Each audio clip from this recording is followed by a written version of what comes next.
Bueno, yo soy Javier Chamorro, el responsable de organización de la agrupación de profesionales del Partido Comunista de Madrid, que hemos organizado este acto sobre la situación de Euskadi y sobre todo desde el punto de vista de la izquierda, ¿no? Porque siempre estamos oyendo un poco mucho acerca de Euskadi, pero siempre parece que nos falta un poco el análisis desde la izquierda y también desde nuestro propio partido, ¿no? Entonces, en ese sentido, nosotros hemos traído a tres ponentes que creemos que reflejan o que nos pueden dar una parte de esa visión, que son, por un lado, Santiago Martínez Villas, que es un camarada, es el responsable político de la agrupación de Collado Villalba, que es profesor de instituto actualmente en Guadarrama, que es de Madrid, pero que ha vivido muchos años en Euskadi. Antes ha sido profesor en Vizcaya y en Navarra. En segundo lugar tenemos a Isabel Salud Aresté, que es la actual secretaria general del EPK, del Partido Comunista de Euskadi, que lleva 1 año y medio en el cargo y que es administrativa.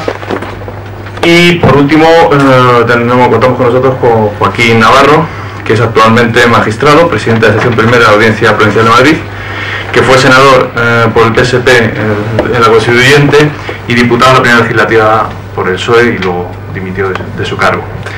Entonces, en principio, yo quiero agradecer a los tres ponentes su presencia aquí, así como a todos vosotros que hayáis venido a este acto. Yo creo que va a ser bastante interesante. Entonces, un poco lo que vamos a hacer es dar la palabra a cada uno de ellos. Primero va a intervenir Santiago, después Isabel y por último Joaquín, y luego abriremos un turno de palabra pues para animar un poco el coloquio, el debate, que es lo que a nosotros más nos interesa, ¿no? Y sin más, pues yo creo que voy a dar la palabra al camarada Santiago y ya está. Buenas tardes, camaradas y amigos. Yo quiero agradecer primero a la agrupación de profesionales de la invitación a participar en este acto del partido.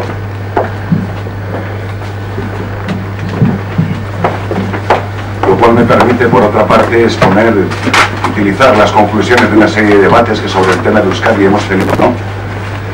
Bien, sin más preámbulos, voy directamente a entrar en materia. Considero que no se trata tanto de un acto académico, sino de un debate político, tal como a mí me lo habían planteado. Entonces no voy a dar una charla al uso, sino plantear las características básicas que entiendo de la situación actual en Euskal Herria. Prefiero decir Euskal Herria, decir Euskadi, y de manera que luego en el debate sea donde nos batamos el cobre entre todos, ¿no? El análisis de la situación política del País Vasco, para no andar, ¿no?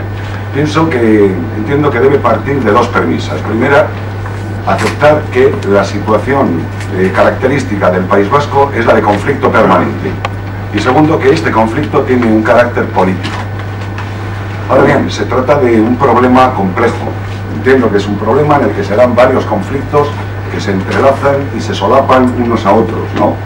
Toda una serie de tensiones que, en términos sencillos, podríamos reducir o podríamos formular en los siguientes términos. Por un lado, el conflicto o la contradicción en términos más marxistas que se da entre nacionalistas y centralistas, que en su núcleo, en su versión, digamos, más aguda, su versión más aguda sería el conflicto entre nacionalistas vascos y nacionalistas españoles. En segundo lugar, un segundo conflicto sería el que se da entre nacionalistas vascos moderados, partidarios del estatuto, y nacionalistas vascos radicales de carácter independentista. Claro, estos dos conflictos, que serían los más aparentes, los más superficiales, ¿no?, se agravan por todo el tema de la violencia. Se agravan. Y ellos recubren, enmascaran y en algún modo relegan a un segundo plano la cuestión que para nosotros, el conflicto que para nosotros como comunistas debería ser el conflicto clave, el conflicto fundamental, el conflicto entre la burguesía y la clase trabajadora. Claro, la cuestión está mediatizada, está, como digo, apartada a un lado, de manera que son el tema de la soberanía, el tema del autogobierno o el de las relaciones con el Estado español los que configuran la situación actual, ¿no? Claro, esto, fijaos, incluso lo podemos observar en cuanto a las organizaciones sindicales, claro, bueno, lo cual muestra la misma división en el seno de la clase trabajadora, no dejando aparte un poco los intereses sectarios los intereses sectarios o económicos que pueda tener alguna organización sindical. Pero vamos, ¿no? Por todo ello, entonces es necesario, se nos hace necesario a nosotros, de cara a nuestra actuación política y a la explicación, los que no vivimos ahora mismo allí, pero tenemos, cuando nos preguntan, tenemos que explicar, se nos hace necesario, por tanto, tener en cuenta cuál es la situación y cuáles son las propuestas que se están haciendo y cómo nos posicionamos nosotros frente a estas propuestas. Claro, la formulación más detallada y la que de momento está marcando los tiempos es la propuesta Ibarretxe. El PNV ha tenido la habilidad de marcar los tiempos y de tocar el tamboril haciendo que los demás bailen o intentando que los demás bailen al son que toca, ¿no? De manera que frente a todas estas posiciones nacionalistas, como digo, nosotros tenemos que entenderlas primero, tenemos que posicionarnos, tenemos que explicarlo, ¿no? Bien, el plan Ibarretxe, en síntesis, entiendo que es sencillamente una propuesta de mejorar las relaciones con el Estado español, el marco jurídico en el cual el autogobierno vasco actúa, ¿no? Mienten como bellacos los del PNV cuando hablan de la ruptura, de la secesión y tal, mienten como bellacos. Si nos cogemos el plan, la propuesta tal como se ha presentado el otro día en el Parlamento Vasco, no hay ni siquiera una referencia, no ya a la independencia, no hay ni siquiera una referencia a la autodeterminación. Hay en el preámbulo, aunque no lo nombra, hace referencia a una resolución del Parlamento Vasco de 1990. Y en el artículo 12 hace otra referencia a la no renuncia a los derechos históricos, pero en ningún momento se habla siquiera de autodeterminación, ya digo, mucho menos de autodependencia, de independencia. Los dos conceptos que se manejan y que se repiten a lo largo de toda la propuesta, todo el plan Ibarretxe, son los de autogobierno y comunidad, los de la comunidad de Euskadi. Son los dos términos que se repiten una y otra vez.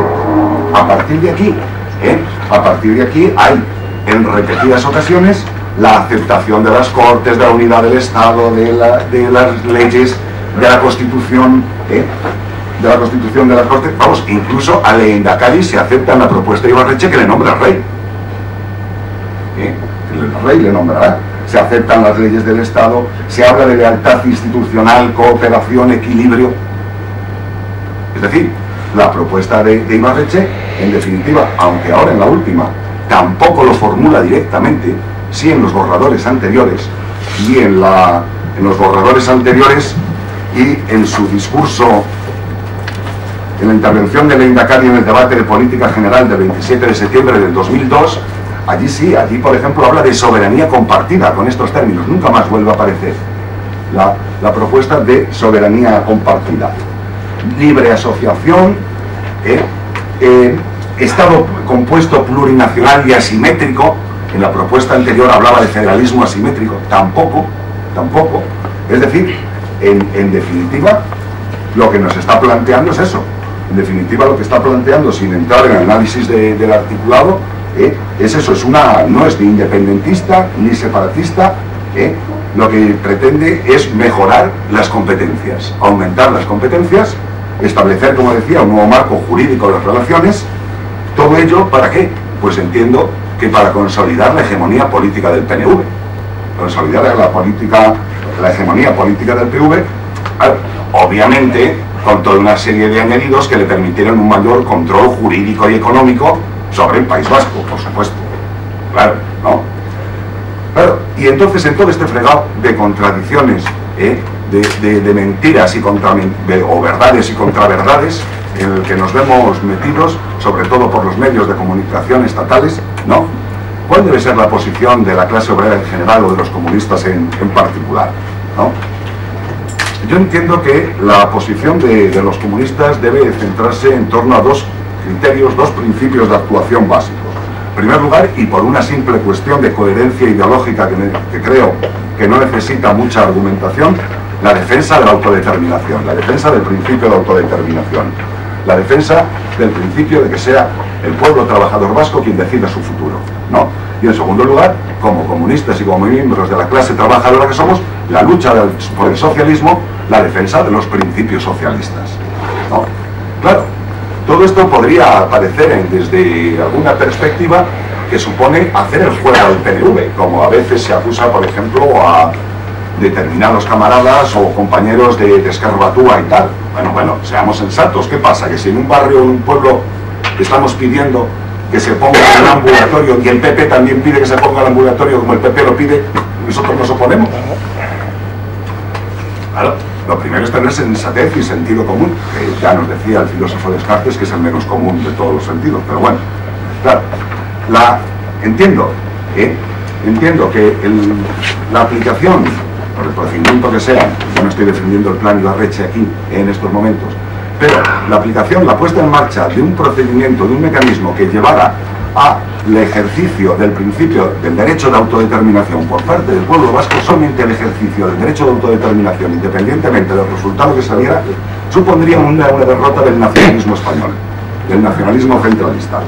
Claro, y una derrota del nacionalismo español es una derrota de la burguesía, porque la burguesía está haciendo del tema de la unidad y la integridad el caballo de batalla, el principio fundamental político en la actualidad, ¿no?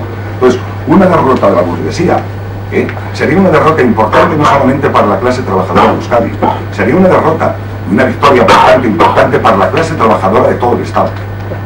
Sería una victoria importante, por una parte, y por otra parte permitiría situar el tema de la lucha de clases en términos concretos, en términos precisos, librándole de todo ese solapamiento, de todo ese maraña que tiene puesta encima y que ahora mismo no permite que aflore a la superficie, en la misma Euskal Herria, el tema de la lucha de clases, y plantear el tema del socialismo en un primer plano por nuestra parte. Esto es todo. Vamos a variar un poquito el orden de intervención.